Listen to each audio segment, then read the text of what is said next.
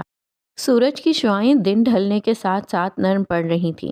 اس وقت اس کا ذہن بالکل خالی تھا، دل میں کوئی جذبہ نہیں تھا۔ اسے کسی کے جانے کا دکھ تھا اور نہ کسی بات کی خوشی۔ وہ دور افق پر سورج کو آہستہ آہستہ غروب ہوتے دیکھتا رہا۔ بادل دھیرے دھیرے رنگ بدل رہا تھا، چرند پرند اپنے اپنے آشیانے کو لوٹ رہے تھے۔ اچانک اس کے کورے ذہن کے فرش پر یادوں کے قدموں کی چاپ سنائی دینے لگی، اور وہ ماضی کی ایک یاد میں پلٹ گیا۔ بیٹے، کل تیرا اور دلاویز کا نکاح ہے۔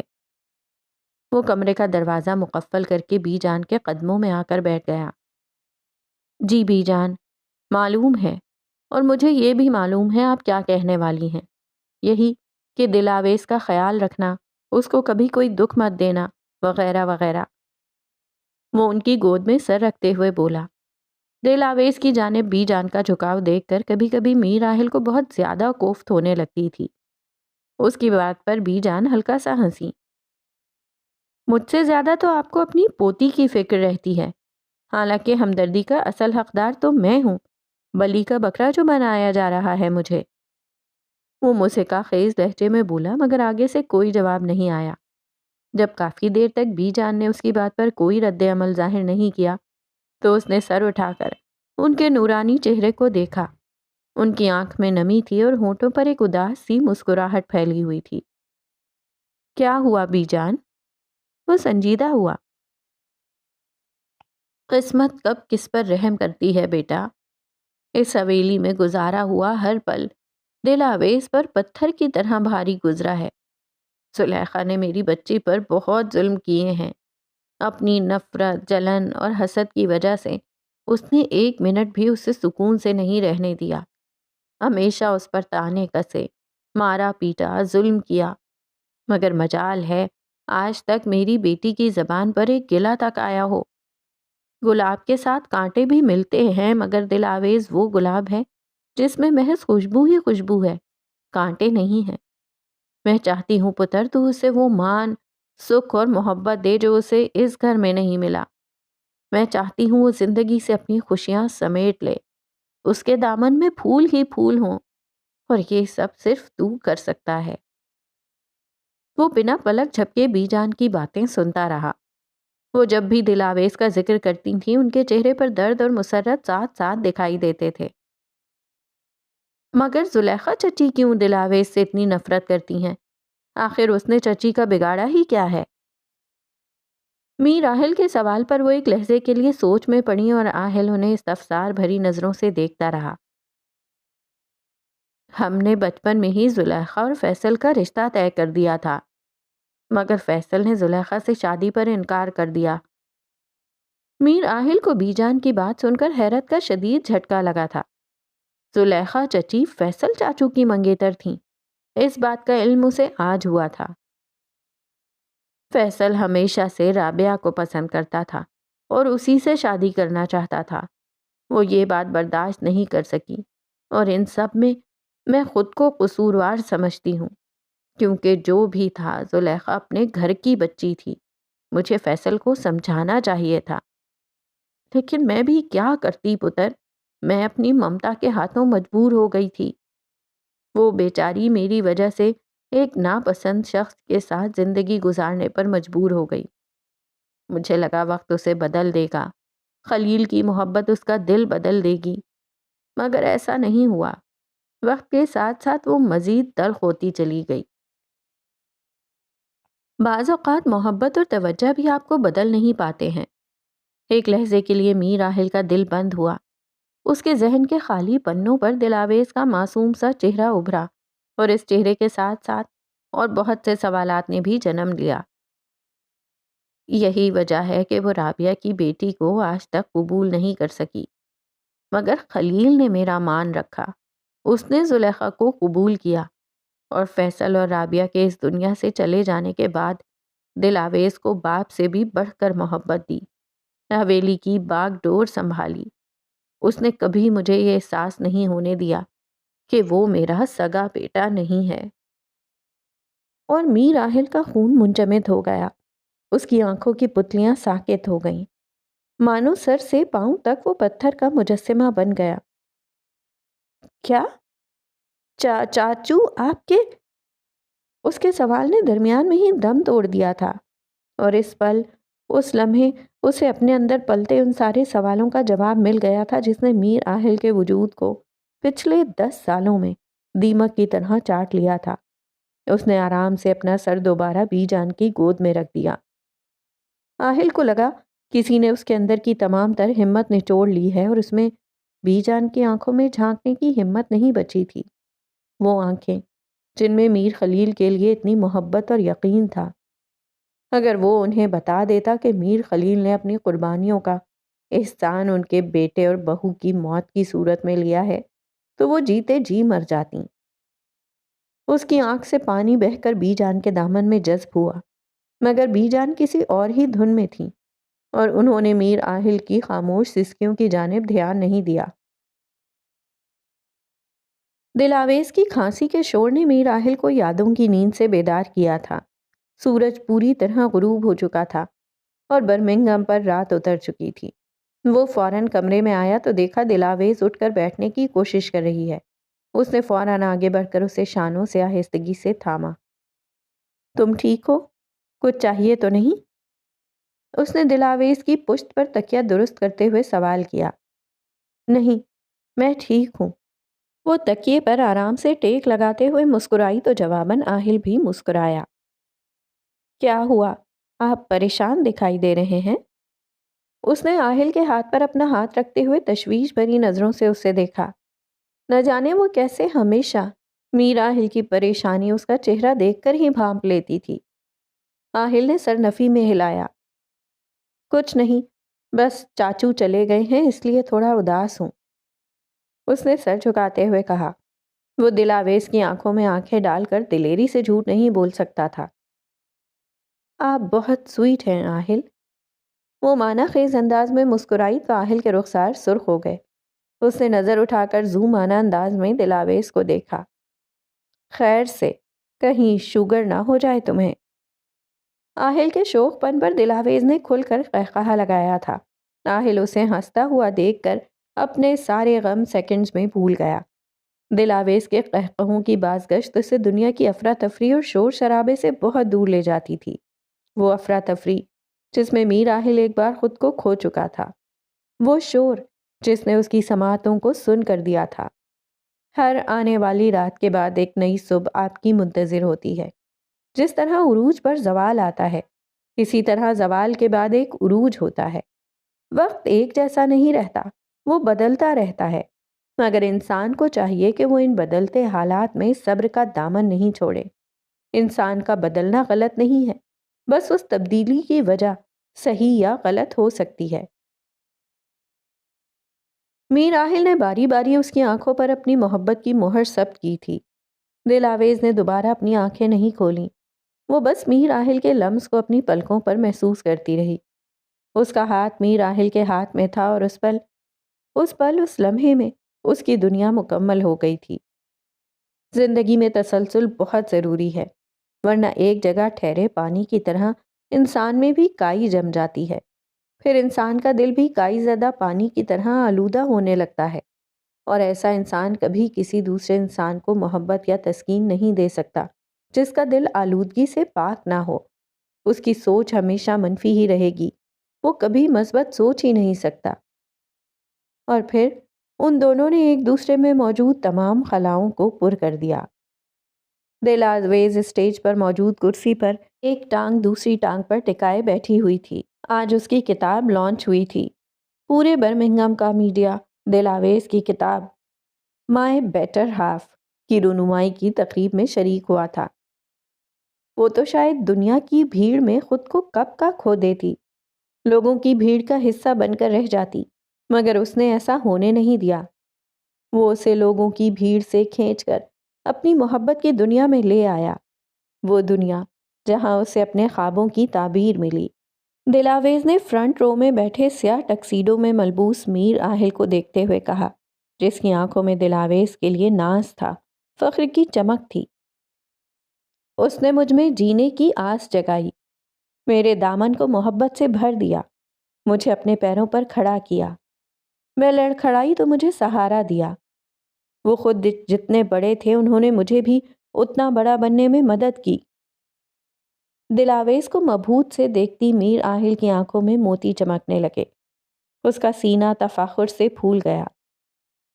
میرے خوابوں کو اپنی آنکھوں میں سجایا، میرے پیشن کو اپنا پیشن سمجھا، میرے خوابوں کو تعبیر دی، وہ خواب جو شاید میری آنکھوں میں ہی قید رہ جاتے۔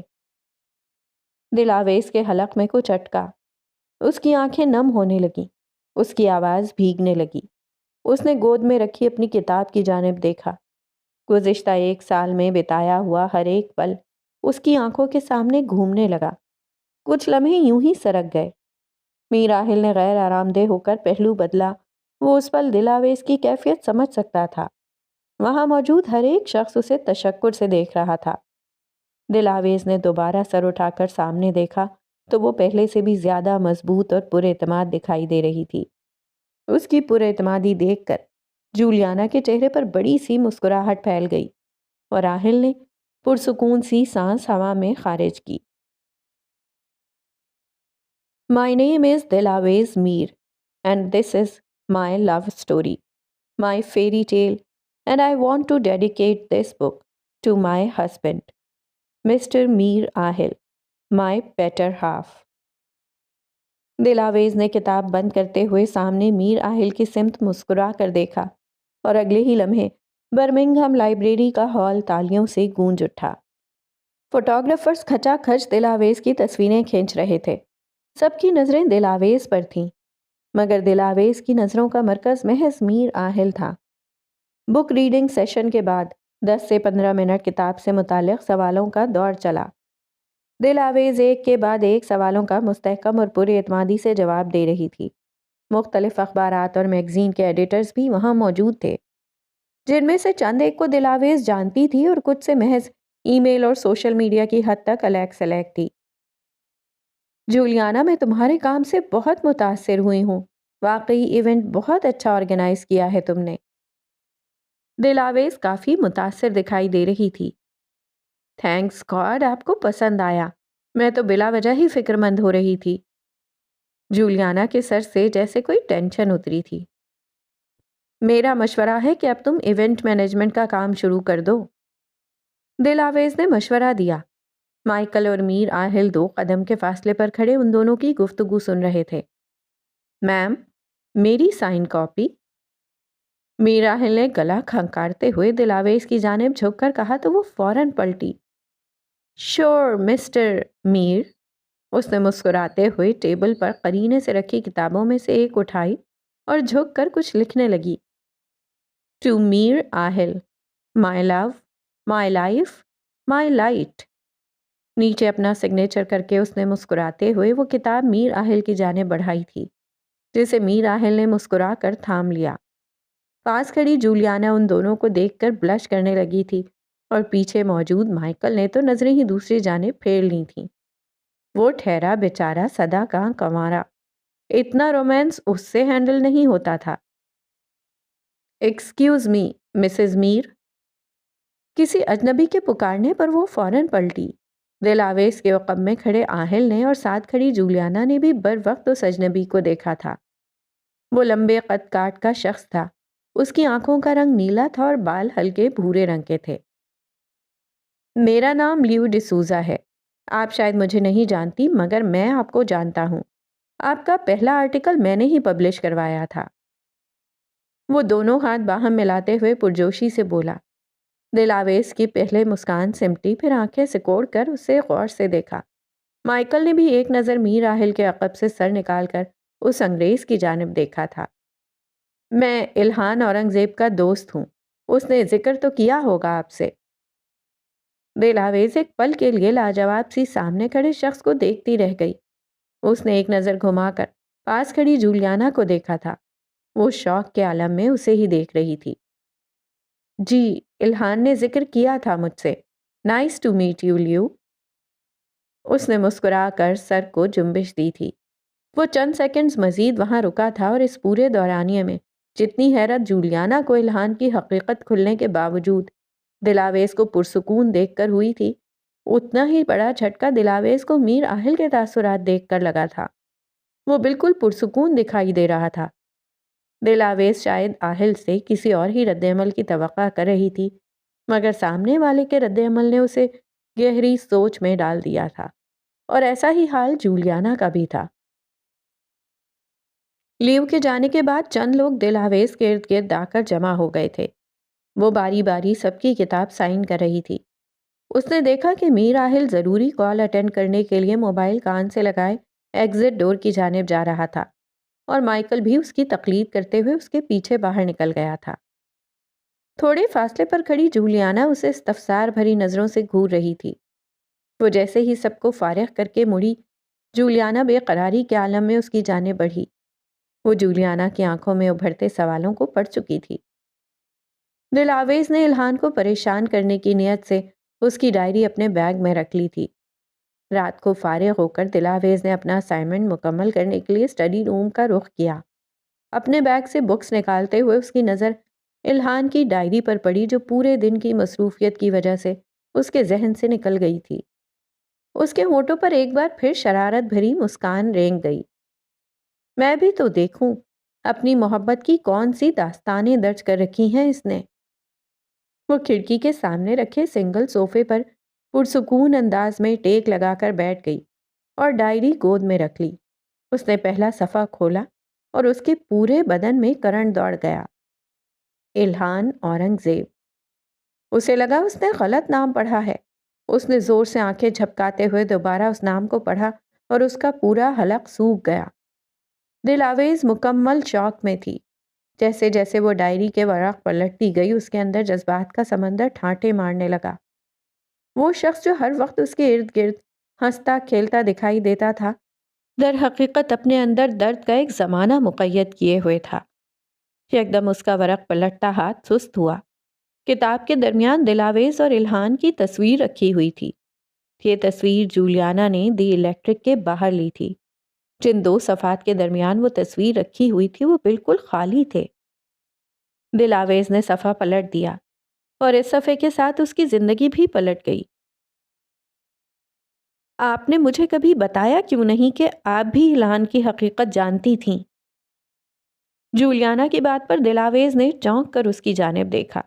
اسٹڈی روم کا منظر ہوا میں تحلیل ہو گیا۔ کیا مطلب آپ بھی؟ کیا تم پہلے سے جانتی تھیں کہ الہان؟ دلاویز کا جملہ منہ میں ہی رہ گیا جب اس کی بات پر جولیانا نے اس بات میں سر ہلایا۔ مجھے لگا وہ آپ کو نقصان پہنچانے کی کوشش کرے گا۔ اوہ گاڈ دلاویز، یہ میں نے کیا کر دیا؟ اس نے اپنا سر ہاتھوں میں دیا۔ ریلیکس جولی۔ دلاویز نے اسے شانوں سے تھاما۔ میں نے اسے کیا کچھ نہیں کہا دلاویز، میں نے اسے اپنی صفائی پیش کرنے کا ایک موقع تک نہیں دیا۔ وہ میری باتوں سے دل برداشتہ ہو کر برمنگھم چھوڑ کر چلا گیا۔ دلاویز، میں نے اسے بہت برا بھلا کہا۔ میں نے اسے ہماری زندگیوں سے نکل جانے کا کہا تھا اور اس نے وہی کیا۔ وہ چپ چاپ ہماری زندگیوں سے نکل گیا۔ وہ بمشکل اپنے آنسوؤں کو ضبط کرتے ہوئے بولی تھی۔ وہ سب کی نگاہوں کا مرکز نہیں بننا چاہتی تھی۔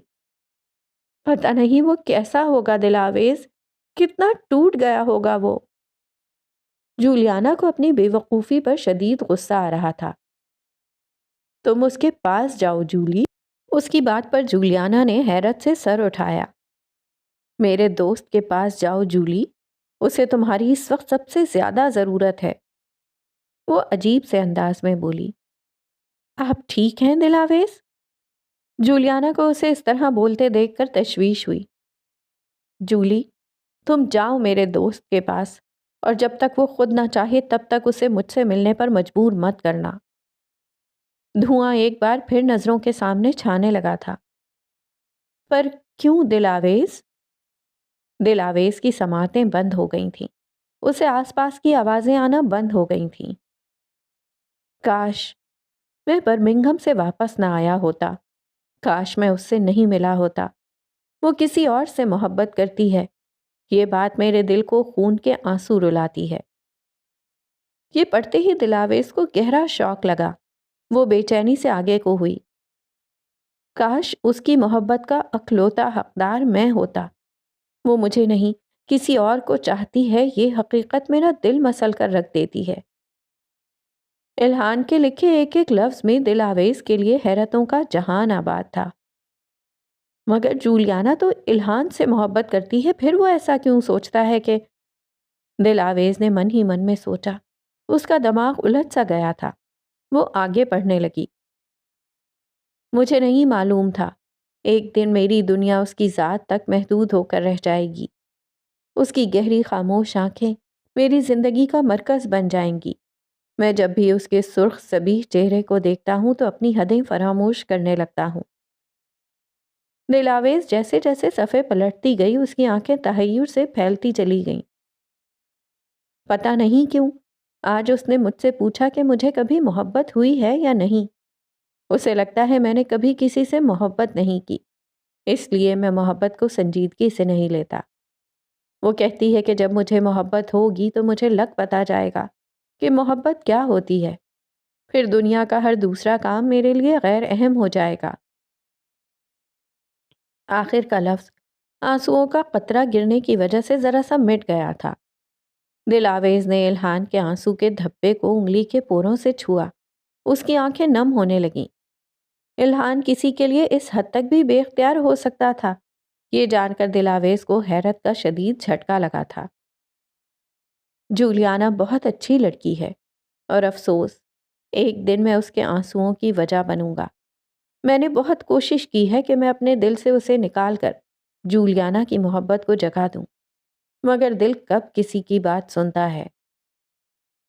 دلاویز کا ہاتھ کانپا۔ وہ کس کے بارے میں بات کر رہا تھا؟ ایک عجیب سے احساس نے اس کے دل کا طواف کیا۔ اس نے لرزتے ہاتھوں سے ایک اور ورق پلٹا، اور یہ وہ پل تھا جس نے دلاویز سے اس کا سب سے بہترین دوست چھین لیا تھا۔ کاش وہ میر آہل کے بجائے مجھ سے محبت کرتی، اس کا دل میرے نام کی تسبیح پڑھتا۔ لیکن کچھ محبتیں کبھی کامل نہیں ہوتی۔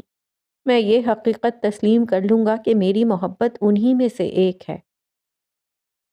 اور دلاویز نے منہ کھول کر سانس لینے کی کوشش کی۔ اسے اپنا دل بند ہوتا محسوس ہوا۔ میں اپنی یک طرفہ محبت کا جنازہ اپنے دل میں دفن کیے دلاویز کی زندگی سے دبے پاؤں خاموشی سے چلا جاؤں گا۔ اور دلاویز کا ہاتھ بے جان سا ہو کر پہلو میں جا گرا۔ ڈائری زمین پر گر کر بند ہو گئی۔ دلاویز کو گمان تھا کہ وہ الہان کی سب سے اچھی دوست تھی، مگر اس کا یہ بھرم آج چکنا چور ہو گیا تھا۔ وہ کمال کا اداکار تھا۔ کس طرح اس نے اپنی بے خودی پر اپنی مسکراہٹ کا پردہ ڈالا تھا۔ دلاویز کو ایک دم سے ہوا میں آکسیجن کی کمی محسوس ہوئی۔ دلاویز کدھر کھو گئیں؟ میں کب سے تمہیں پکار رہا ہوں۔ میر راحل نے اسے بازوؤں سے پکڑ کر جھنجھوڑا تھا۔ وہ حواس باختگی سے ادھر ادھر دیکھنے لگی۔ تمہاری طبیعت ٹھیک ہے؟ میر راحل نے اس کے گال کو چھوتے ہوئے سوال کیا۔ چند لمحے لگے تھے اسے خود کو سنبھالنے میں۔ جولیانا اب بھی اسے مستفسرانہ نظروں سے دیکھ رہی تھی، مگر دلاویز کا رخ اب میر راحل کی طرف تھا۔ وہ جان بوجھ کر جولیانا کی آنکھوں میں دیکھنے سے اجتناب کر رہی تھی، اور یہ بات وہ دلاویز کے رویے میں اچانک آئی تبدیلی سے بھانپ چکی تھی۔ میری طبیعت کچھ عجیب لگ رہی ہے۔ وہ میر راحل کے دونوں بازوؤں کو تھامتے ہوئے بمشکل اپنے قدموں پر کھڑی رہتے ہوئے بولی، مائیکل، فوراً گاڑی نکالو، ہم اسپتال جا رہے ہیں۔ اس نے دلاویز کو اپنے حصار میں لیتے ہوئے حکم صادر کیا۔ نہیں، اسپتال جانے کی ضرورت نہیں، بس گھر چلیں۔ تھوڑا آرام کروں گی تو بہتر محسوس کروں گی۔ اس نے مسکرانے کی کوشش کی۔ ٹھیک ہے۔ میر راحل کا حصار اس کے گرد مزید مضبوط ہوا۔ وہ دونوں ایگزٹ ڈور کی طرف بڑھنے لگے۔ مائیکل نے کانچ کے دروازے کا ایک پٹ باہر کی جانب دھکیلا۔ پیچھے کھڑی جولیانا کا دماغ اب اول تاخر تانے بانے جوڑنے لگا تھا۔ جب دلاویز نے دروازے سے نکلتے وقت ہلکا سا مڑ کر جولیانا کی سمت دیکھا تھا، جولیانا نے بھی بر وقت نظر اٹھا کر دلاویز کی آنکھوں میں دیکھا تھا، اور یہ لمحہ جولیانا کے لیے سب سے مشکل لمحہ تھا، کیونکہ آگاہی کا پل عذاب لاتا ہے۔ 1 سیکنڈ سے بھی کم وقت لگا تھا دونوں کی نظر کا رابطہ منقطع ہونے میں۔ کچھ باتوں کو سمجھنے کے لیے لفظوں کی ضرورت نہیں پڑتی، بس انسان کی بے قرار نظریں ہی کافی ہوتی ہیں۔ جو باتیں زبان نہیں بول پاتی وہ آنکھیں بول دیتی ہیں۔ وہ دونوں گاڑی میں آمنے سامنے بیٹھے تھے۔ سیاہ شیشوں کے پار برمنگھم کا خوبصورت انفراسٹرکچر نظروں کو خیرہ کر رہا تھا، مگر دلاویز کی نظر نہ جانے خلا میں گم کس نادیدہ نقطے کو گھور رہی تھی۔ آپ نے کبھی مجھ سے کچھ کہا کیوں نہیں؟ یوں ہی بیٹھے بیٹھے اس نے اچانک کھوئے ہوئے لہجے میں کہا، الہان اینا کا بھائی تھا، آپ جانتے تھے۔ وہ اینا کے کہنے پر میرے قریب آیا تھا، آپ یہ بھی جانتے تھے، پھر بھی آپ نے کچھ نہیں کیا، بس خاموش رہے۔ کیوں آہل؟ آپ کیا پروف کرنا چاہتے تھے؟ وہ ہنوز کھڑکی کے باہر نظر جمائے میر آہل سے استفسار کر رہی تھی۔ آپ کو میری محبت پر، میری نیت پر شک تھا؟ میر آہل کوہنیاں اپنے گھٹنوں پر ٹکائے سر جھکا کر بیٹھا اس کی باتیں سن رہا تھا۔ آپ میری وفاداری آزما رہے تھے؟ اس نے خالی نگاہوں سے اپنے آگے میر آہل کے جھکے سر کو دیکھا۔ گاڑی برمنگھم کی سڑکوں پر فراٹے بھر رہی تھی، مگر اندر قیامت جتنا سناٹا تھا۔ بولیے، اب ہونٹ کیوں سل گئے ہیں آپ کے؟ اس کی خاموشی نے دلاویز کے اندر اشتعال پیدا کیا۔ میں ابھی اتنا بے غیرت نہیں ہوا کہ اپنی بیوی کے کردار پر کسی غیر مرد کی وجہ سے انگلی اٹھاؤں۔ تمہاری عزت کی ذمہ داری میرے ہاتھوں میں ہے، میں اپنے ہی ہاتھوں سے اسے کبھی داغدار نہیں کروں گا۔ میر راحل نے ایک دم سر اٹھا کر اس کی آنکھوں میں دیکھا اور ساری بات وہیں ختم ہو گئی۔ میں تمہاری نیت اور الہان کی حقیقت دونوں سے بخوبی واقف تھا، اس لیے میں نے اس بات کو زیر بحث لانا ضروری نہیں سمجھا، کیونکہ مجھے تم پر خود سے زیادہ اعتبار ہے دلاویز۔ اس نے اپنے غصے کو ضبط کرنے کی کوشش کی۔ اور اگر وہ اینا کے بہکاوے میں آ جاتا تو الہان اورنگزیب ابھی منو مٹی تلے دفن ہوتا۔ میر راحل کا جارحانہ انداز دیکھ کر وہ ٹھٹکی، پھر گہری سانس پھیپھڑوں میں اتاری۔ میر راحل کے ماتھے پر شکنوں کا جال دیکھ کر وہ جھاگ کی طرح بیٹھ گئی۔ اسے اطمینان ہوا کہ آہل کم از کم الہان کے احساسات سے ناواقف تھا، ورنہ وہ بہت پہلے ہی